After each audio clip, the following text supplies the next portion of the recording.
Hello, friends, and welcome to the Exams Made Simple. We are back again with the 8th of April 2023 newspaper analysis. 8 अप्रैल 2023 का the Hindu newspaper analysis देखेंगे. शुरू करेंगे questions के साथ. आप लोग से रिक्वेस्ट ये रहेगी कि अगर आपको अच्छा लगता है कंटेंट तो लाइक ज़रूर करिएगा. पहला सवाल है, consider the following pairs regarding India's missile system. तो यहाँ पे 4 मिसाइल सिस्टम्स हैं, उनके आगे लिखा है कि ये क्या काम करते हैं. आपको बताना है करेक्टली मैच्ड कौन कौन से हैं. पहला लिखा है नाग और आगे लिखा है एंटी टैंक गाइडेड मिसाइल. दूसरा लिखा है Akash surface to air missile. तीसरा लिखा है Astra new generation anti radiation missile.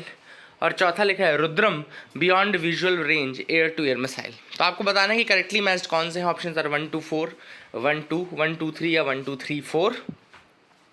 I hope आप लोग इसको अटेम्प्ट करेंगे. अगर आपसे बन गया तो बताइएगा, नहीं बना तो भी बताइएगा. करेक्ट आंसर इसका है 1 and 2 ओनली. पहला बिल्कुल सही है कि नाग एंटी टैंक गाइडेड मिसाइल है. दूसरा आकाश का सही है, सरफेस टू एयर मिसाइल है. अस्त्र का देखो, Astra actually beyond visual range air to air missile है, beyond visual range air to air missile. और रुद्रम जो है वो new generation anti radiation missile है. तो इनके दोनों को इंटरचेंज कर दिए गए हैं. बाकी आपको फर्स्ट एंड सेकेंड सही है. दूसरा सवाल है, the term grey zone operations. Grey zone operations किससे रिलेटेड है. फर्स्ट लिखा है non proliferation of nuclear weapons. Second है early warning system of tropical storms. Third है साइबर वॉरफेयर. या डी है strategic intervention to prevent malnutrition. Grey zone operations आपको बताना है किससे रिलेटेड है. पॉज करिए, आंसर करिए. करेक्ट आंसर क्या है बताइए. मैं आपको आंसर बता दूं. The correct answer for this is c, cyber warfare. Grey zone operations basically उन सारे ट्रेडिशनल कंसेप्ट्स ऑफ कॉन्फ्लिक्ट को मिलाता है, उन सब से बाहर होता है and have become a new battle ground specially in regard to cyber warfare. तो साइबर वॉरफेयर का जितना भी बैटल ग्राउंड वो grey warfare, grey zone operations के अंतर्गत आता है. तीसरा सवाल है, consider the following statements regarding nuclear magnetic resonance spectroscopy. Nuclear magnetic resonance spectroscopy NMR technique के रिगार्डिंग. पहला स्टेटमेंट कह रहा है nuclear magnetic resonance spectroscopy technique is used for determining the structure of organic compounds. Organic compounds के structure को determine करने के लिए इसका यूज होता है. पहला. दूसरा स्टेटमेंट कह रहा है due to its electromagnetic radiation it can not be used to test the adulteration in food. आपको बता रहे हैं करेक्ट स्टेटमेंट्स कौन कौन से हैं. मैं आपको आंसर बताता हूँ. The correct answer for this is 1A only, मतलब A1 ओनली.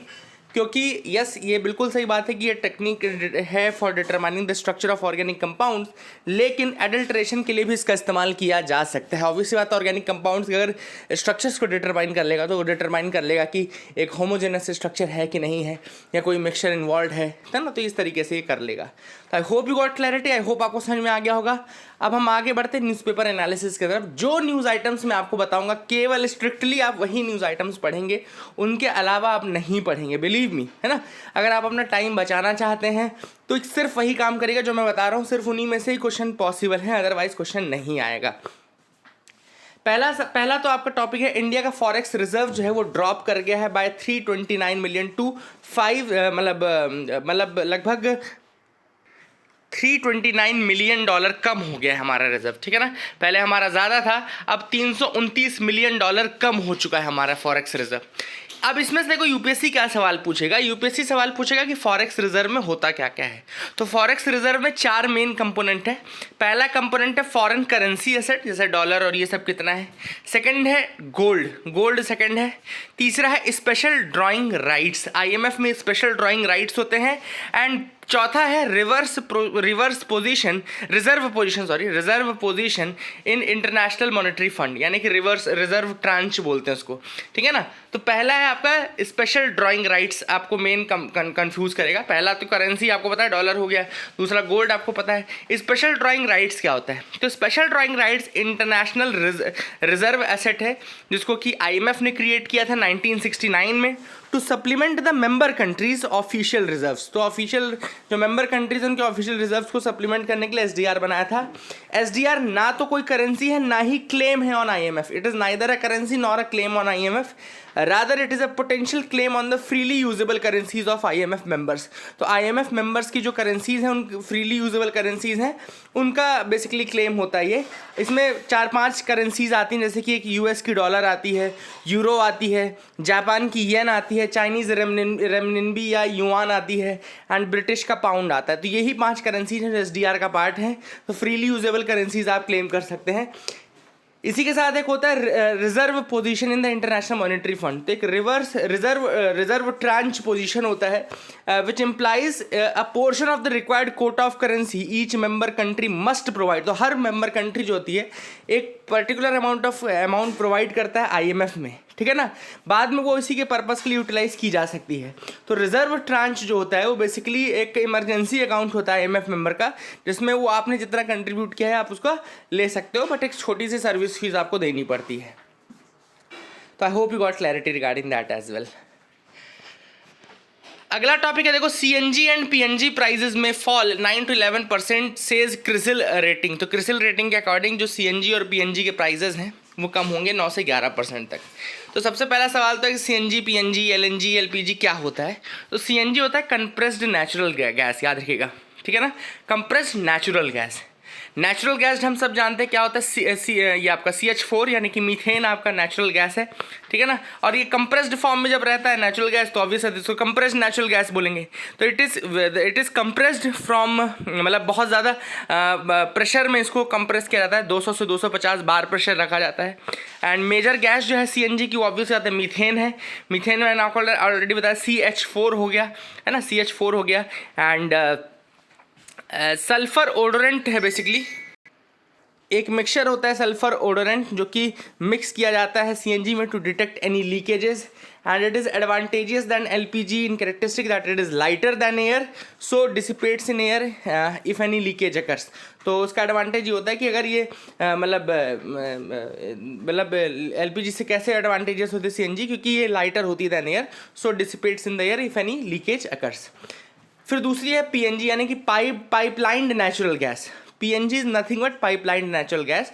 तो ये CNG जैसा ही होता है, बट डिफरेंस ये होता है कि ये सप्लाई होती है through pipeline for house hold areas, ठीक है ना। एक होती है लिक्विफाइड नेचुरल गैस होती है। तो लिक्विफाइड नेचुरल गैस में बेसिकली उसको सुपर कूल्ड यानी कि क्रायोजेनिक टेम्परेचर में रखा जाता है ना, फिर उसको लिक्विफाई किया जाता है, ठीक है ना। तो that is the thing which is important. And इसके अलावा इसका LNG में एक दिक्कत ये होती है कि इसमें स्टोरेज फैसिलिटीज़ बहुत ज़्यादा कॉस्टली होती हैं। फिर एक है लिक्विफाइड पेट्रोलियम गैस LPG, जो लास्ट हम यूज़ करते हैं घरों में। एंड ये आप सबको पता है कि it is a by product of processing and refining petroleum products. इसमें प्रोपेन, ब्यूटेन, प्रोपाइलिन, ब्यूटाइलिन होता है। It is heavier than air, so leakage के टाइम पे सेटल हो जाती है, इसलिए ज़्यादा डेंजरस होती है एंड हैज़र्ड के चांसेस भी क्रिएट करती है। आगे मूव करते देखते और क्या इंपॉर्टेंट टॉपिक्स है जिनके बारे में देखना है। Saudi and Omani team to talk to Houthis to end the Yemen war. अब आप सबको पता है येमेन में एक हाउदी रेबल करके लोग हैं। पहले इनको ईरान मदद करता था, बट ऑब्वियसली बात है अभी ईरान और सऊदी जो है थोड़ा क्लोज कॉन्टैक्ट बना रहे हैं।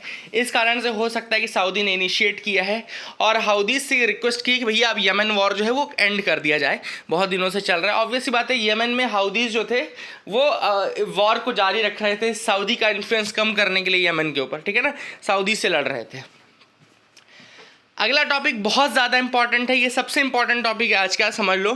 Mission to map rural India's cultural assets cover over 1 lakh villages. अब एक मिशन स्टार्ट किया जा रहा है गवर्नमेंट के द्वारा जिसका नाम है मेरा गांव मेरी धरोहर, my village my heritage program है।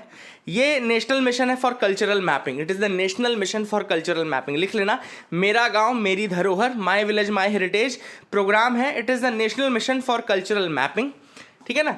इसके अंतर्गत क्या किया जाएगा, बेसिकली जो यूनिक कल्चरल हेरिटेज है हमारे रूरल इंडिया का, तो गवर्नमेंट उसको आइडेंटिफाई करेगा, उसको डॉक्यूमेंट करेगा और इसके अंदर more than 1 lakh villages across the country will be documented in this, ठीक है ना। तो ये कल्चरल असेट मैपिंग है। बेसिकली विलेजेस को अलग अलग कैटेगरीज में डिवाइड किया जाएगा, 7 से 8 कैटेगरीज हैं, जैसे कि whether they are important ecologically या डेवलपमेंटली या scholastically, if they produce any famous textile और product, if they are connected to some historical और mythological event such as independence struggle, epics like Mahabharata etcetera. तो इस अलग अलग कैटेगरी में, जैसे कि अब मैं आपको एग्जाम्पल दूँ, इकोलॉजिकल कैटेगरी में एग्जाम्पल ले लीजिए विश्नोई विलेज जो है नियर जोधपुर इन राजस्थान, ठीक है ना। It's a very important case study also for living in harmony with nature. Uttarakhand का रेनी विलेज है, रेनी विलेज उत्तराखंड का है, जहाँ पे फेमस चिपकू मूवमेंट की शुरुआत हुई थी, ठीक है ना। इसके अलावा मोढेरा गुजरात में, which is the first solar powered village in India. Suketi Himachal Pradesh में है, एशियाज ओल्डेस्ट फॉसिल पार्क है, तो एशिया का ओल्डेस्ट फॉसिल पार्क है। And Pandrethan is also there, Pandrethan in Kashmir, the village of Shaivite mystic Lal Ded. तो याद रखिएगा, it is a very important place. Pandrethan Kashmir में है, the village of Shaivite mystic Lal Ded. And ये सारे जो अलग अलग प्लेसेस हैं ये आपको दिखा दी मैंने, ठीक है ना। अब यहाँ पे जो national mission for cultural mapping है, इसका एम यही है कि कॉम्प्रिहेंसिव डेटाबेस बनाया जाए आर्ट फॉर्म्स का, आर्टिस्ट का, रिसोर्सेज का कंट्री में। और इसकी जो रिस्पॉन्सिबिलिटी किसको दी गई है, Indira Gandhi national centre for arts, है ना। तो इनका के पास ये रिस्पॉन्सिबिलिटी है। तो I hope you got clarity, I hope आपको समझ में आ जाएगा ये चीज़। Database on 10,000 genomes to be ready for research access. तो अब आप सबको पता है कि इंडिया में एक प्रोजेक्ट चल रहा है, जीनोम इंडिया प्रोजेक्ट, जो कि सेंटर बैक्ड इनिशिएटिव है, जिसमें 10,000 इंडियन ह्यूमन जीनोम्स को सीक्वेंसिंग किया जाएगा, ठीक है ना। जीनोम इंडिया प्रोजेक्ट किसका है, सेंटर का प्रोजेक्ट है। 10,000 से ज़्यादा इंडियन ह्यूमन जीनोम्स को उसको सीक्वेंस करके उसका डेटाबेस बनाया जाएगा, ठीक है ना। हालांकि ये केवल 2/3 है जितना ओवरऑल करना है उसका 2/3 है। एंड इसमें से 2/3 काम हो चुका है, मतलब कि ठीक है ना, इसमें से 2/3 काम जो है वो हो चुका है, ये आप याद रखेगा, ठीक है। I hope you got clarity regarding that as well. यहाँ पे एक टर्म यूज़ किया गया था, एंडोगैमी टर्म यूज़ किया गया था। एंडोगैमी एक कल्चरल प्रैक्टिस है मेटिंग की, usually in the form of marriage with in a specific social group, ठीक है ना। जब आप खुद के ग्रुप में ही मेटिंग करते हैं और बाहर की उससे नहीं करते हैं, कई उनमें ये वो रहता है कि हम इम्प्योर ना हो, हम प्योरिटी मेंटेन करें, है ना। जैसे पारसीज़ में बहुत ज़्यादा ये चीज़ रहती थी पहले। तो एंडोगैमी उसी को बोलते हैं कि आप आपस में ही, मतलब अपने ही समाज में ही करते हैं, अदरवाइज आप मिक्स नहीं होते, ठीक है ना। तो ये basically that is a thing, endogamy. तो यहाँ पे ये टर्म यूज़ किया गया था जीनोम इंडिया प्रोजेक्ट के अंतर्गत, ये जीनोम सीक्वेंसिंग की जा रही है, याद रखिएगा। Common medical devices face the risk of malware attacks. तो यहाँ पे अब गवर्नमेंट ने एक नोटिफिकेशन दिया कि 2 टर्म्स दिए हैं, SAMD और SIMD, लिखा हुआ दिख रहा है ना आपको। SAMD मतलब कि software as medical device, and दूसरा SIMD मतलब सॉफ्टवेयर इन मेडिकल डिवाइसेस। इन दोनों कंसेप्ट से बेसिकली क्या हो रहा है, मेडिकल डिवाइसेस को कई जगहों पे सॉफ्टवेयर के रूप में यूज़ किया जा रहा है ना। मेडिकल डिवाइसेस में ऐसे ऐसे चिप्स और ऐसे ऐसे वो माइक्रो वो सब फिट कर दिए जा रहे हैं कि आपकी लोकेशन ट्रैक हो सकती है, आपका जो हेल्थ रिकॉर्ड है वो हैक हो सकता है ना। तो software as medical device and software in medical devices, दोनों टेक्नोलॉजीज़ के बारे में आप लिख लीजिएगा।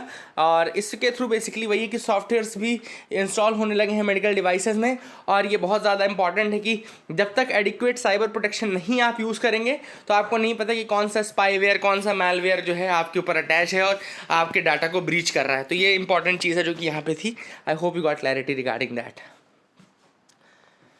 अगली न्यूज़ में इंपॉर्टेंट है, यहाँ पे हिमाचल प्रदेश ने कहा है कि वो कैनबीस के प्रोडक्शन को लीगलाइज करना चाहते हैं। Himachal Pradesh is considering legalising the cannabis production. अब यहाँ पे इसीलिए वो स्टडी कर रहे हैं, ऑब्वियसली बात है, they are undergoing an study and that is happening. तो याद रखिएगा, हिमाचल का ये कहना है कि ये एक तो हमको मदद करेगा रेवेन्यू जनरेट करने में, दूसरा ये मेडिसिनल प्रॉपर्टीज़ है इसके अंदर वो यूज़ होगा, तीसरा ये इंडस्ट्रियल पर्पस के लिए यूज़ किया जा सकता है। तो ये अलग अलग चीज़ें हैं जो कि बताई गई हैं। अच्छा, अभी आपके दिमाग में आ रहा होगा कि ये पहला स्टेट है, नहीं ऐसा नहीं है। उत्तराखंड ऑलरेडी है, which became the first state in the country to legalise cannabis cultivation in 2017, ठीक है ना।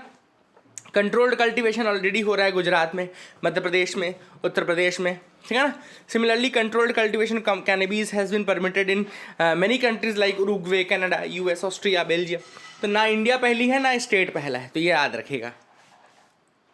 ई monitoring roads, unpaid fines, driving government. अब यहाँ पे सुप्रीम कोर्ट ने, याद रखिएगा, सुप्रीम कोर्ट ने कहा था कि जो मतलब मोटर व्हीकल एक्ट है उसके अंदर एक सेक्शन है, सेक्शन 136A, याद रखिएगा, मोटर व्हीकल्स एक्ट का सेक्शन 136A, जिसके अंदर आता है electronic monitoring and enforcement of road safety. Electronic monitoring and enforcement of road safety, मतलब कि अगर आप गाड़ी चला रहे हैं, आपको कोई किसी भी मतलब ट्रैफिक इंस्पेक्टर ने नहीं रोका, ट्रैफिक पुलिस ने नहीं रोका आपको, और आप निकल गए घर, लेकिन घर गए तो आपको चलान आ गया, है ना, तो ये ई मॉनिटरिंग के थ्रू होता है, electronic monitoring and enforcement of road safety के अंतर्गत, जो कि मोटर व्हीकल्स एक्ट 1988 का सेक्शन 136A है। अब वैसे तो देखो इसमें बहुत सारे चालान कटे हैं, बहुत चालान कटे हैं, लेकिन उन चालान में से पैसा कितना वापस आया वो इंपॉर्टेंट चीज़ है, वो बहुत कम आया है। सुप्रीम कोर्ट का कहना है कि लगभग 3877 करोड़ का मतलब चालान कटा है, उसमें से केवल 295 करोड़ रुपए आपने इकट्ठे किए हैं। तो जो मेन एम था इसका, डिटर करना पब्लिक को कि वो ट्रैफिक वायलेशंस ना करें, वो तो फिर हो ही नहीं रहा ना, वो चालान जमा ही नहीं कर रहे, फिर कोई मैकेनिज्म आपके पास है नहीं इस तरीके का जो उसको पकड़ ले। तो that is the thing which is important. I hope you got clarity regarding that as well. बहुत important news, withdraw draconian amendment to IT rule says editors guild. अब जो एडिटर्स गिल्ड ऑफ इंडिया है उसने अर्ज किया है ministry of electronics and information technology को कि वो विदड्रॉ करे नोटिफिकेशन एम्पावरिंग द पीआईबी की fact check unit to flag any content related to the union government as fake, false or misleading and order its take down from online platform। अब देखो, अभी मैंने कल आपको आईटी रूल्स के बारे में बताया था, इसमें कहा गया था कि पीआईबी जिस भी न्यूज़ को बोल देगा कि ये एंटी गवर्नमेंट है, एंटी स्टैब्लिशमेंट है, या फेक है, फॉल्स है या मिसलीडिंग है, उसको हटाना पड़ेगा। अब एडिटर्स गिल्ड का भी कहना सही है, उसने बोला भाई एक बात बताओ, क्या गवर्निंग मैकेनिज्म रहेगा फैक्ट चेकिंग यूनिट का, क्या जुडिशियल ओवरसाइट रहेगा, मतलब कि क्या हम उसको अपील कर सकते हैं कि नहीं कर सकते, ना कोई अपील का मैकेनिज्म है, ना कोई उसका मैकेनिज्म है, तो फिर ये तो वायलेशन हुआ ना Shreya single versus union of India case का। तो इसका क्लियर कट मतलब ये है कि एक तरीके से ये प्रेस की फ्रीडम को कर्व करने के लिए है, ठीक है ना, and that is the reason why they are saying that कि इस तरीके का प्रोविजन ना रखें, एटलीस्ट आप अपील का मैकेनिज्म दें, एटलीस्ट आप ये सारे मैकेनिज्म प्रोवाइड करें। अगली न्यूज़ है SGPC flags wrong details about Sikh in NCERT book. अब जो नई एनसीईआरटी की बुक्स आ रही हैं उसमें एसजीपीसी यानी कि शिरोमणि गुरुद्वारा प्रबंधक कमेटी जो है उसने क्लेम किया है कि जो एनसीईआरटी यानी कि national council of education research and training है उसने मिस रिप्रेजेंट किया है हिस्टोरिकल डिटेल्स को about the Sikh in the political science syllabus book of class 12th। तो एक्चुअली हुआ क्या था कि 1973 में एक रेजोल्यूशन लेकर के आए थे शिरोमणि गुरुद्वारा प्रबंधक कमेटी के द्वारा, जिसका नाम था Anandpur Sahib resolution. Anandpur Sahib resolution adopt किया गया था शिरोमणि अकाली दल के द्वारा, है ना, 1973 में, एंड उसमें सेपरेटिस्ट रेजोल्यूशन था, मतलब कि उसमें मेन चीज़ कही गई थी कि जो सिखिज़म है उसको हिंदुज़म से अलग करके एक सेपरेट रिलीजन के रूप में माना जाए। तो वही चीज़ यहाँ पे बोली गई है कि इसको गलत लाइन में रिप्रेजेंट किया गया एनसीईआरटी के बुक में। तो I hope you got clarity regarding that as well. Editorial में जो एडिटोरियल पहला है साइंस फॉर ऑल, उसमें है द यूनियन कैबिनेट का अप्रूवल दे दिया है for setting gravitational wave detection facility in Maharashtra. Maharashtra में ग्रेविटेशनल वेव डिटेक्शन फैसिलिटी बनेगी लीगो इंडिया के नाम से, जिसका नाम है laser interferometer gravitational wave observatory. It will be built in the image of twin LIGO instrument जो कि ऑलरेडी यूएस में इंस्टॉल्ड है, उन्हीं के तर्ज पे यहाँ पे स्टैब्लिश किया जाएगा, ठीक है ना। 2016 में आप सबको पता है ग्रेविटेशनल वेव्स का डिटेक्शन किया गया था, जो कि एस्ट्रोनॉमी में एक नया पूरा वही लेकर के आ गया, रेवोल्यूशन लेकर के आ गया, ठीक है ना। अब ये तीसरा डिटेक्टर है जो कि इंडिया में रखा जाएगा as a part of LIGO India in collaboration in order to improve the detectors collective ability, है ना। कैबिनेट का अप्रूवल आ तो गया है, अब ये दो अपॉर्चुनिटी इंडिया को देता है। पहला, it could become a global site of gravitational physics research, है ना, इंडिया जो है ग्लोबल साइट बन जाएगा फॉर ग्रेविटेशनल फिजिक्स के रिसर्च में, है ना। एंड इंडिया का रेपुटेशन जो है फॉर बीइंग एन मतलब एक्सपेरिमेंटल बिग साइंस प्रोजेक्ट के रूप में ये भी सफल हो जाएगा। Second, LIGO India can demonstrate an ability to reckon intelligently with India societies relationship with science using the opportunities that big science affords, ठीक है ना। India has had a contested relationship earlier, पहले हमारा हालांकि कंटेस्टेड रिलेशन रहा है, जैसे कि आपको पता होगा कि न्यूट्रिनो ऑब्जर्वेटरी भी इंडिया में आने वाली थी, लेकिन वो रुक गया, प्रोजेक्ट स्टॉल्ड प्रोजेक्ट हो गया है, ठीक है ना। तो हम शो कर सकते हैं कि नहीं भाई हमारे यहाँ भी ऐसे प्रोजेक्ट चलेंगे, है ना, इस तरीके के, और इंटरनेशनल कम्युनिटी हम पे काउंट कर सकती है, साइंटिफिक कम्युनिटी एटलीस्ट। ये दोनों अपॉर्चुनिटीज़ हैं हमारे पास। अगला टॉपिक है some advice to the India on the IFA negotiation. मैं इसमें आपको मेन चीज़ बता देता हूँ क्या हो रही है। मेन चीज़ ये है कि आप सबको बता दूँ कि there is a thing happening now, investment facilitation agreement हो रहा है। WTO बेसिकली एक काम लेकर के आ रहा है, investment facilitation agreement, IFA, investment facilitation agreement.